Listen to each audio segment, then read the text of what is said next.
Pro dan kontra putusan MK nomor 105 tahun 2024 yang mengubah Undang-Undang nomor 11 tahun 2008 tentang ITE sebagaimana diubah terakhir kali tahun 2024. Sobat WP, pada video sebelumnya kita sudah membahas bagaimana Mahkamah Konstitusi baru saja mengubah Undang-Undang ITE.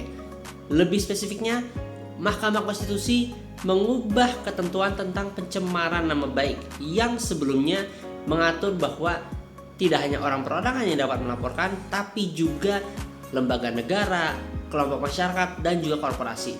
Melalui putusan ini, hanya orang perorangan, individu yang dapat melaporkan pencemaran nama baik berdasarkan Undang-Undang ITE. Selain itu, hanya korban sendiri yang dapat melaporkan atau yang kita kenal sebagai delik aduan. Di satu sisi, beberapa masyarakat melihat sisi negatif dari putusan ini, yaitu bahwa korporasi ataupun lembaga negara menjadi semakin lemah dalam menjaga kredibilitasnya. Terutama di era digital ini, misinformasi dan disinformasi semakin liar beredar di media masyarakat.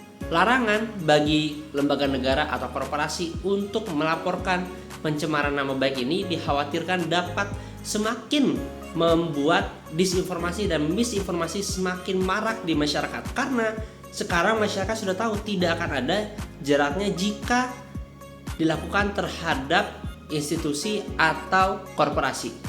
Namun di sisi lain ada juga masyarakat yang memandang pro atau positif terhadap ini, karena seperti yang sudah kita sebut pada video sebelumnya, memang ada oknum baik itu dari korporasi maupun dari lembaga negara yang menyalahgunakan Undang-Undang ITE untuk membungkam kritik yang sebenarnya sah-sah saja tanpa melihat substansi inti dari apa yang disampaikan oleh masyarakat tersebut, namun kemudian dilaporkan berdasarkan Undang-Undang ITE pencemaran nama baik terhadap badan lembaga negaranya atau terhadap korporasinya.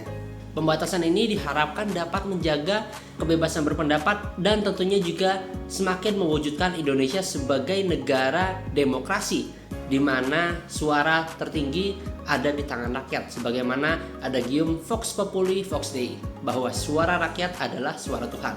Nah, menurut Sobat BP, apakah putusan MK ini lebih banyak membawa dampak negatif atau positif?